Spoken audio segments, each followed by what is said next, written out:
Hello students, how are you? Students, we are reading your chapter number 5 of Geography, Minerals and Energy Resource. This will be the part number 2 of your chapter. Minerals generally occur in these forms. Students, mineral किन किन forms में या किन किन रूपों में अकर होते हैं, अकर मीन पाए जाते हैं, इस पार्ट में हम ये स्टडी करेंगे. In igneous and metamorphic rocks minerals में occur in the cracks, crevices, faults और जॉइंट्स. स्टूडेंट्स, इग्नियस और मेटामॉर्फिक रॉक्स, इन रॉक्स के बारे में आपने 7th क्लास में पढ़ा है. इन रॉक्स में जो मिनरल अक्कर होते हैं या पाए जाते हैं वो पाए जाते हैं क्रैक्स, क्रेविसेस, फॉल्ट्स और जॉइंट्स में. तो इग्नियस और मेटामॉर्फिक रॉक्स में मिनरल क्रैक्स, क्रेविसेस, फॉल्ट्स और जॉइंट्स में मिलते हैं. स्टूडेंट्स, क्रैक्स, क्रेविसेस, फॉल्ट्स और जॉइंट्स, इन सभी का मीनिंग दरार होता है या जोड़ होता है. आप डिक्शनरी में चेक भी कर सकते हैं. तो इग्नियस और मेटामॉर्फिक रॉक्स में मिनरल दरारों में या जोड़ों में पाए जाते हैं. इग्नियस रॉक्स कौन सी होती हैं स्टूडेंट्स? जैसे जब ज्वालामुखी या वोल्केनो इरप्ट होती है तो उसमें से जो लिक्विड गाढ़ा पदार्थ निकलता है उसको स्टूडेंट हम कहते हैं लावा. जब वो माउंटेन के अंदर होता है तब तो वो होता है मैग्मा, लेकिन जब माउंटेन की पीक को इरप्ट करने के बाद वो बाहर आ जाता है तो बन जाता है लावा, क्योंकि उसमें से गैस उड़ जाती है और उसके ठंडा होने से इग्नियस रॉक्स बनती हैं. स्टूडेंट्स, इग्नियस रॉक्स ये प्राइमरी रॉक्स हैं क्योंकि ये सबसे पहले बनती हैं. वो लावा आग जैसा होता है और उसके ठंडा होने से ये रॉक्स बनती हैं. हिंदी में इनको आग्नेय चट्टानें भी कहते हैं क्योंकि आग जैसे लावा के ठंडा होने से ये बनती हैं. स्टूडेंट्स, फिर लावा की एक लेयर जम जाती है, उसके बाद दूसरी लेयर जम जाती है, फिर तीसरी जम जाती है. जो नीचे वाली लेयर्स हैं उनका रूप चेंज हो जाता है और उनको बोलते हैं रूपांतरित या कायांतरित चट्टानें, जिनका रूप चेंज हो जाए. इनको है ना इंग्लिश में बोलेंगे मेटामॉर्फिक रॉक्स. तो इग्नियस रॉक लावा के डायरेक्ट ठंडा होने से बनती हैं, ये प्राइमरी रॉक्स हैं. और स्टूडेंट्स, जब लावा की एक लेयर, फिर दूसरी लेयर, फिर तीसरी लेयर जम जाती है तो नीचे वाली लेयर थोड़ी सी उसका रूप चेंज हो जाता है, उसकी काया चेंज हो जाती है, तो उसको बोलते हैं रूपांतरित या कायांतरित चट्टान या रॉक्स, जिनको हम इंग्लिश में मेटामॉर्फिक रॉक्स भी कहते हैं. तो सबसे पहले बनती हैं इग्नियस, उसके बाद बनती हैं मेटामॉर्फिक रॉक्स. तो इग्नियस और मेटामॉर्फिक रॉक्स में स्टूडेंट्स जो मिनरल्स मिलते हैं वो मिलते हैं क्रैक्स, क्रेविसेस, फॉल्ट्स और जॉइंट्स में. The smaller occurrences are called veins and the larger are called lodes. Students, igneous और मेटामॉर्फिक रॉक्स में जो मिनरल्स मिलते हैं उनमें कुछ दरारें छोटी होती हैं और उन दरारों में मिनरल्स के जमाव होते हैं. जमाव मीन्स अकरेंसेस होते हैं. और कुछ दरारें स्टूडेंट्स बड़ी होती हैं. तो जो दरारों में मिनरल्स के छोटे जमाव होते हैं स्टूडेंट्स, उनको हम बोलते हैं वेन्स. और जो इग्नियस और मेटामॉर्फिक रॉक्स की दरारों में जो मिनरल्स के बड़ी दरारों में बड़े जमाव होते हैं उनको बोलते हैं लॉर्ड्स. एक दरार थोड़ी नैरो है तो उसमें थोड़ा मिनरल होगा तो उसको बोलेंगे स्मॉलर अकरेंसेस, मीन छोटा जमाव, और उस छोटे जमाव को कहते हैं वेन्स. एक दरार बड़ी होगी, उस दरार में ज़्यादा मिनरल होगा और वो क्या होगा, बड़ा जमाव, उसको बोलेंगे lodes. In most cases they are formed when minerals in liquid, molten and gaseous forms are forced upward through cavities towards the earth's surface. Students, igneous और मेटामॉर्फिक रॉक्स में जो मिनरल बनते हैं वो लिक्विड और मोल्टन या gaseous form में बनते हैं. और आपको पता है कि अर्थ के इंटरनल पार्ट में बहुत ही ज़्यादा हीट और प्रेशर होता है. तो स्टूडेंट्स, जो इग्नियस और मेटामॉर्फिक रॉक्स में ये लिक्विड और मोल्टन या गैसियस मिनरल बनता है, उस मोल्टन या गैसियस मिनरल को जो अर्थ के अंदर मिलने वाली हीट या प्रेशर है वो अपवर्ड ऊपर की तरफ धकेल देती है, और वो कैविटीज़ में से, कैविटी का मीनिंग भी दरार होता है स्टूडेंट्स, और ये मिनरल कैविटीज़ में से आ जाता है अर्थ के सरफेस की तरफ। तो इग्नियस और मेटामॉर्फिक रॉक्स में मिनरल लिक्विड, गैसियस या मोल्टन फॉर्म में बनता है, और वो मिनरल दरारों में से, मीन्स कैविटी में से ऊपर की तरफ आ जाता है अर्थ के सरफेस की तरफ। किसकी वजह से? हीट और प्रेशर की वजह से। Cool and solidify as they rise. Students, जैसे ही मिनरल कैविटी में से अर्थ के सरफेस की तरफ आता है तो अर्थ के सरफेस पे आते ही वो कूल, ठंडा हो जाता है, एंड सॉलिडिफाई, कठोर हो जाता है, मीन्स सॉलिड हो जाता है। Major metallic minerals like tin, copper, zinc and lead etcetera are obtained from veins and lodes. Students, जितने भी मेटेलिक मिनरल हैं जैसे टिन, कॉपर, जिंक और लेड, वो सारे वेन्स और लॉर्ड से मिलते हैं। और वेन्स और लॉर्ड्स कहाँ पे मिलते हैं? इग्नियस और मेटामॉर्फिक रॉक्स में। They have been formed as a result of deposition, accumulation and concentration in horizontal strata। Students, sedimentary rocks में मिनरल्स कैसे बनते हैं, कैसे फॉर्म होते हैं? जब स्टूडेंट्स इन मिनरल्स को बनाने वाला element horizontal strata, means horizontal layer में डिपॉजिट, एक्यूमुलेट या कंसंट्रेट हो जाए तो ये मिनरल बनते हैं। हॉरिजॉन्टल होता है पड़ी हुई फॉर्म में या लेयर की फॉर्म में। तो परतों में जब मिनरल को बनाने वाले एलिमेंट एक जगह पर संचित हो जाते हैं, जमा हो जाते हैं या इकट्ठे हो जाते हैं, तो इस तरीके से सेडिमेंट्री रॉक्स में मिनरल बनते हैं।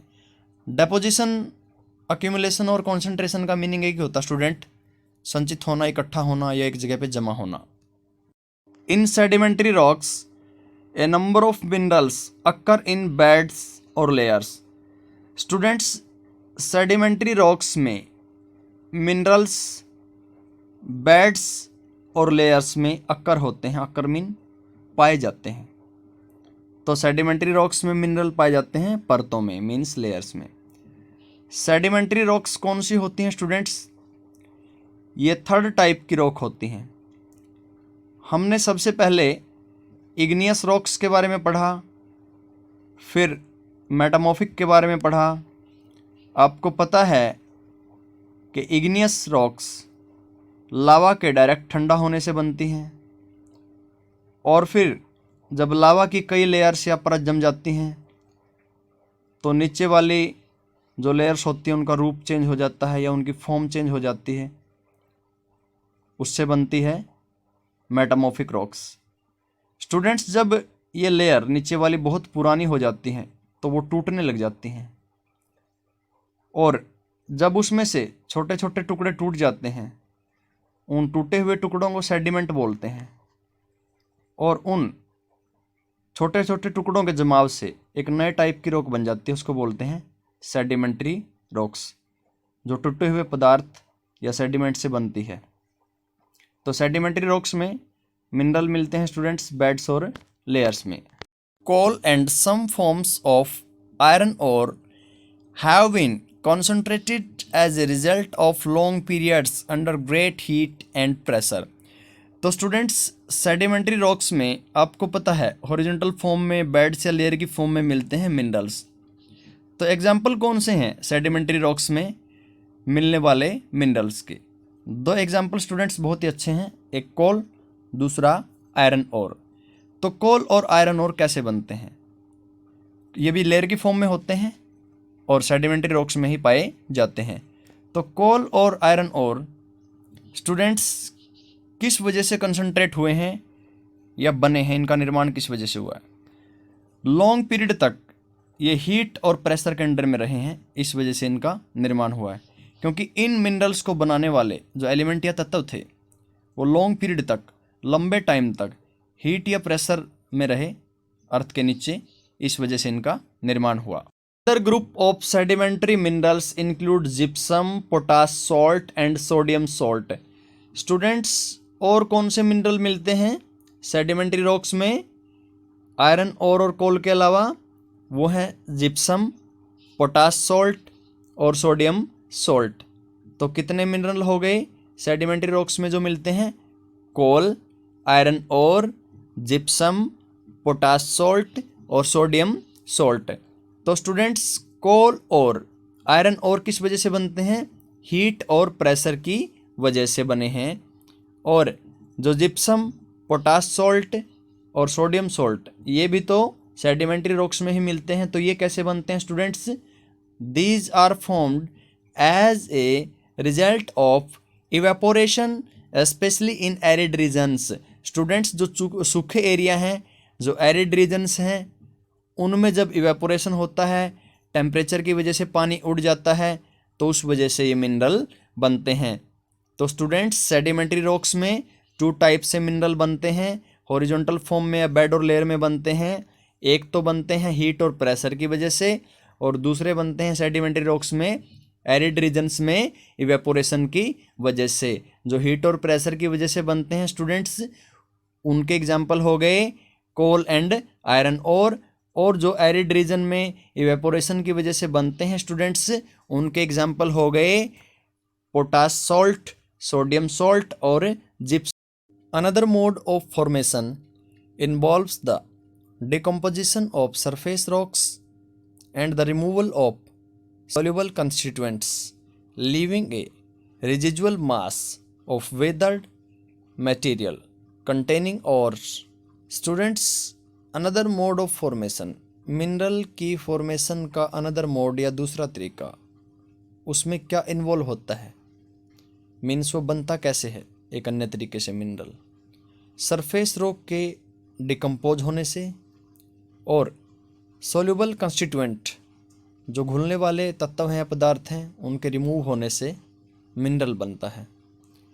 तो एक तरीका कौन सा है कि सरफेस रॉक डिकम्पोज हो जाएगी, मीन्स अपगठित हो जाएगी या टूट फूट जाएगी, और उसका कुछ कंस्टिट्यूएंट, कुछ पार्ट या उसके कुछ तत्व सोल्यूबल हो करके, घुल करके रिमूव हो जाएंगे, बह जाएंगे।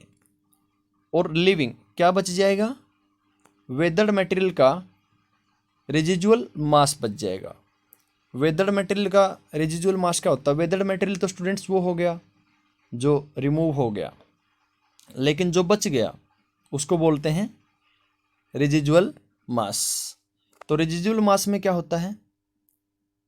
और होता है स्टूडेंट। रेजिजुअल मास वो होता है जो बचा हुआ, वेदर तो कट गया, घुल गया, अपघटित हो गया, लेकिन रेजिजुअल मास कौन सा होता है? जो बच गया, जो अपघटित नहीं हुआ, और उसमें क्या होते हैं? और होते हैं।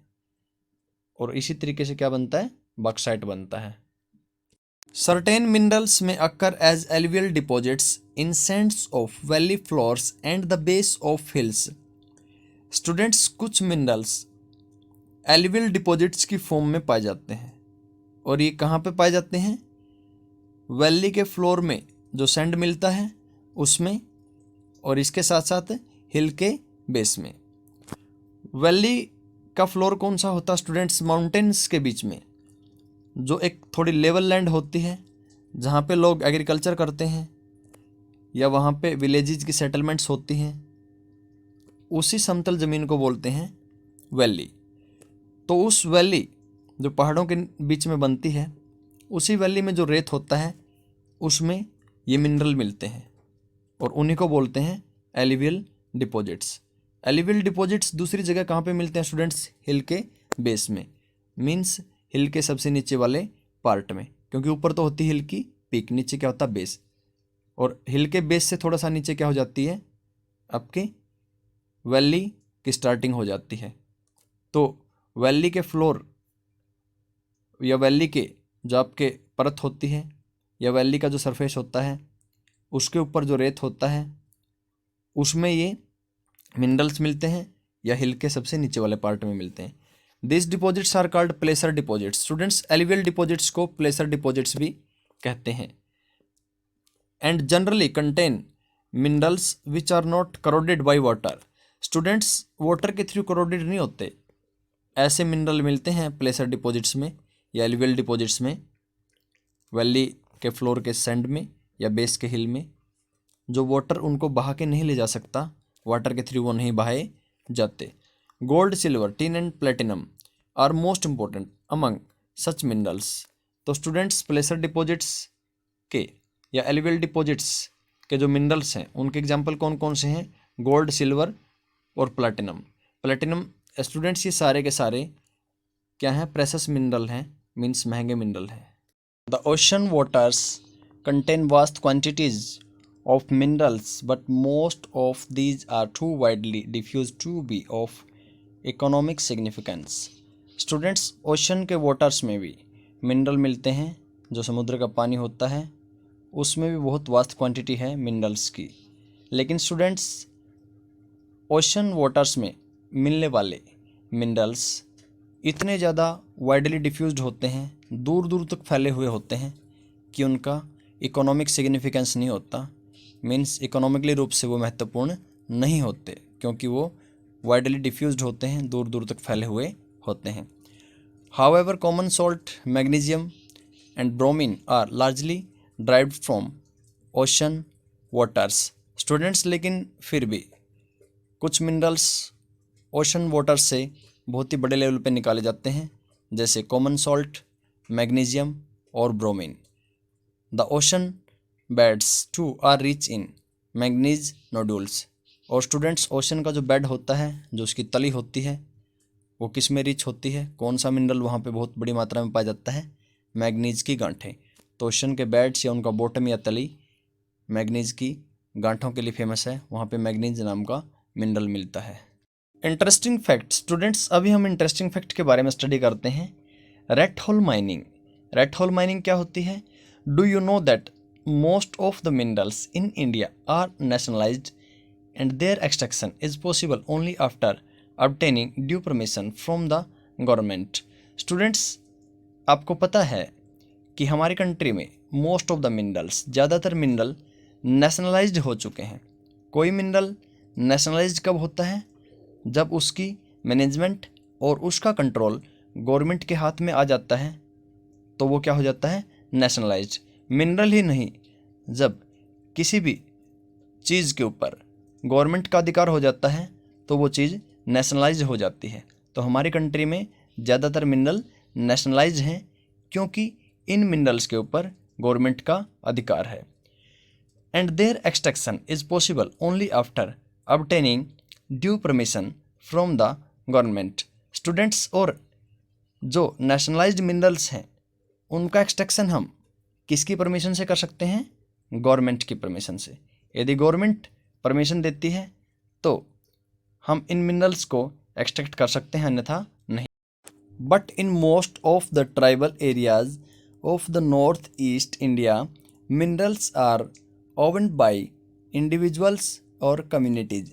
लेकिन स्टूडेंट्स, नॉर्थ ईस्ट इंडिया के बहुत से ट्राइबल एरियाज़ में इंडिविजुअल और कम्युनिटीज़ का मिनरल्स पे अधिकार है। हमने इससे पहले बोला था कि ज़्यादातर मिनरल्स के ऊपर हमारी कंट्री में गवर्नमेंट का अधिकार है, लेकिन इसका एक एक्सेप्शन नॉर्थ ईस्ट इंडिया के ट्राइबल एरियाज़ हैं, जहाँ पे ट्राइबल ग्रुप रहते हैं। और इन एरियाज़ में मिनरल्स के ऊपर किसका अधिकार है? चाहे तो अकेले आदमी का या कम्युनिटीज़ का। कम्युनिटी मतलब समाज। In Meghalaya there are large deposits of coal, iron और limestone and dolomite etcetera. Students, Meghalaya जो कि नॉर्थ ईस्ट में बसा हुआ स्टेट है, उसमें कोल, आयरन और लाइमस्टोन और डोलोमाइट के बहुत ही लार्ज डिपॉजिट्स हैं, मीन्स बहुत बड़े बड़े भंडार हैं। Coal mining in Jowai and Cherrapunji is done by family member in the form of a long narrow tunnel known as red hole mining. Students, Meghalaya के दो एरिया हैं, एक जोवाई, दूसरा चेरापूंजी। चेरापूंजी में तो आपको पता है कि सबसे ज़्यादा बारिश होती है वर्ल्ड में। तो मेघालय के जोवाई और चेरापूंजी में स्टूडेंट्स माइनिंग का काम कौन करते हैं? मिनरल निकालने का काम कौन करते हैं? Family members. और कैसे करते हैं? वो एक लॉन्ग नैरो टनल, एक नैरो क्या होता है, थोड़ी सी संकीर्ण या भीड़ी भी कह देते हैं, ऐसी टनल या सुरंग वो खोद लेते हैं और उसी सुरंग को बोलते हैं रेट होल माइनिंग। एक लॉन्ग नैरो टनल खोद करके उससे जब माइनिंग की जाती है, जब ऐसी एक टनल या सुरंग खोद करके उससे मिनरल निकाले जाते हैं तो उसको बोलते हैं रेट होल माइनिंग। स्टूडेंट्स, इसके साथ में एक लाइन और है जो इस पैसेज में नहीं दी गई है, लेकिन मैं बता देता हूँ। वो लाइन नई बुक्स में दी गई है। The national green tribunal has declared such activities illegal and recommended that these should be stopped forthwith. Students, national green tribunal जो कि इंस्टीट्यूशन है हमारी कंट्री का एक, उसने डिक्लेयर किया है कि मेघालय में होने वाली रेट होल माइनिंग इलीगल है और इसको फोर्थविद मीन तुरंत बंद कर देना चाहिए। Dig a little deeper, what is the difference between an open pit mine, a quarry, and an underground mine with shafts. Students, आपको थोड़ा गहराई में जाना है और डिफरेंस पैदा करना है ओपन पिट माइन, क्वेरी और अंडरग्राउंड माइन जो कि शाफ्ट के साथ में होती है उनमें। तो इसका अगर आप डिस्क्रिप्शन देखना चाहते हैं स्टूडेंट्स तो 8th क्लास में देख सकते हैं आप, चैप्टर नंबर 2 में, और बाद में लास्ट में मैं इसकी वीडियो बना दूंगा, एक्स्ट्रा पार्ट है ये। India is fortunate to have fairly rich and varied mineral resources. Students, India बहुत ही फॉर्चुनेट है, फॉर्चुनेट मीन भाग्यशाली है, टू हैव कि उसके पास में है, फेयरली रिच काफ़ी अच्छे, एंड वेरिएड मिनरल रिसोर्स विभिन्न प्रकार के। तो इंडिया बहुत ही फॉर्चुनेट है क्योंकि उसके पास में काफ़ी हद तक अच्छे और विभिन्न प्रकार के मिनरल्स हैं। However these are unevenly distributed. Students, लेकिन इंडिया में ये मिनरल्स अनइवनली डिस्ट्रीब्यूट हैं, मीन्स कहीं पे ज़्यादा हैं, कहीं पे कम हैं, कहीं पे बिल्कुल ही नहीं है। इन मिनरल्स का डिस्ट्रीब्यूशन इवन नहीं है, मीन्स एक समान नहीं है। Broadly speaking, peninsular rocks contain most of the reserves of coal, metallic minerals, mica and many other non-metallic minerals। Students, broadly speaking का मीनिंग होता है, मोटे तौर पे कहें तो जो पेनिनसुलर रॉक्स हैं, जो पेनिनसुलर प्लेटू में पाई जाने वाली रॉक्स हैं, उनमें अनेक मिनरल्स के रिजर्व्स हैं, मीन्स भंडार हैं, जैसे कोल, मेटालिक मिनरल्स जिनमें मेटल होता है, मिक्का और कुछ नॉन मेटालिक मिनरल्स भी मिलते हैं। तो पेनिनसुलर रॉक्स या पेनिनसुलर प्लेटू मिनरल्स में स्टूडेंट्स रिच है। Sedimentary rocks on the western and eastern flanks of the peninsula in Gujarat and Assam have most of the petroleum deposits. Students, हमारी कंट्री में पेट्रोलियम के डिपॉजिट्स मीन्स पेट्रोलियम के भंडार कहाँ पे हैं या पेट्रोलियम कहाँ पे पाया जाता है? एक गुजरात में, दूसरा असम में, और तीसरी जगह जहाँ पे पेट्रोलियम मिलता है वो है स्टूडेंट्स पेनिनसुलर प्लेटू के ईस्टर्न और वेस्टर्न किनारे पे जो सेडिमेंट्री रॉक्स मिलती हैं उनमें भी पेट्रोलियम मिलता है। Rajasthan with the rock systems of the peninsula has reserves of many non ferrous minerals. Students, Rajasthan में पेनिनसुलर प्लेटू की जो रॉक्स मिलती हैं उन रॉक्स में नॉन फेरस मिनरल्स मिलते हैं। नॉन फेरस मिनरल्स कौन से होते हैं स्टूडेंट्स? जिनमें आयरन का कंटेंट नहीं होता, जिनमें आयरन नहीं होता उनको बोलते हैं नॉन फेरस मिनरल्स। तो स्टूडेंट्स, राजस्थान में पाई जाने वाली पेनिनसुलर प्लेटू की रॉक्स में नॉन फेरस मिनरल पाए जाते हैं। The vast alluvial plains of north India are almost devoid of economic minerals. Students, जो एल्यूवियल प्लेन्स है नॉर्थ इंडिया का, यहाँ पे एल्यूवियल सॉइल मिलती है, तो इस प्लेन में कोई भी मिनरल नहीं मिलता स्टूडेंट्स। ये मिनरल से डिवॉइड है, मीन्स विहीन है ये पार्ट। तो नॉर्दर्न प्लेन ऑफ इंडिया में जहाँ पे एल्यूवियल सॉइल मिलती है वहाँ पे कोई मिनरल नहीं मिलता। These variations exist largely because of the differences in the geological structure, processes and time involved in the formation of minerals. Students, आपको पता है कंट्री में मिनरल्स का आपके डिस्ट्रीब्यूशन अनइवन है। अभी आपने देखा कहीं पे ज़्यादा है, कहीं पे कम है, कहीं पे बिल्कुल ही नहीं है, जैसे नॉर्दर्न प्लेन में बिल्कुल ही नहीं है। तो जो इतनी वेरिएशंस हैं मिनरल्स की एग्जिस्टेंस में, उनकी मौजूदगी में, वो किस वजह से है? वो मिनरल्स की फॉर्मेशन में डिफरेंस है, इस वजह से है क्योंकि तीन चीज़ें मिनरल्स को बनाने में इंपॉर्टेंट रोल प्ले करती हैं: जियोलॉजिकल स्ट्रक्चर, प्रोसेसेस और टाइम। तो हर जगह की जियोलॉजी अलग है, तो ये भी मिनरल के उस जगह पे मौजूद होने में इंपॉर्टेंट रोल प्ले करती है। जैसे कहीं पे माउंटेन है, प्लेटू है, कहीं पे प्लेन है, कहीं पे डेजर्ट है, तो ये जियोलॉजी है। तो अलग अलग जियोलॉजी होने की वजह से हर जगह पे अलग टाइप के मिनरल पाए जाते हैं। और प्रोसेसेस स्टूडेंट्स, और हर जगह की फिजिकल और केमिकल प्रोसेस अलग होती हैं, इसी वजह से वहाँ मिनरल्स की उपलब्धता अलग अलग होती है।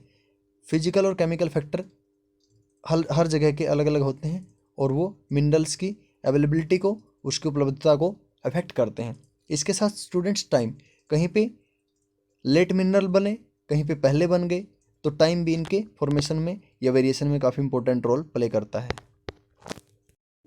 Let us now study the distribution of a few major minerals in India.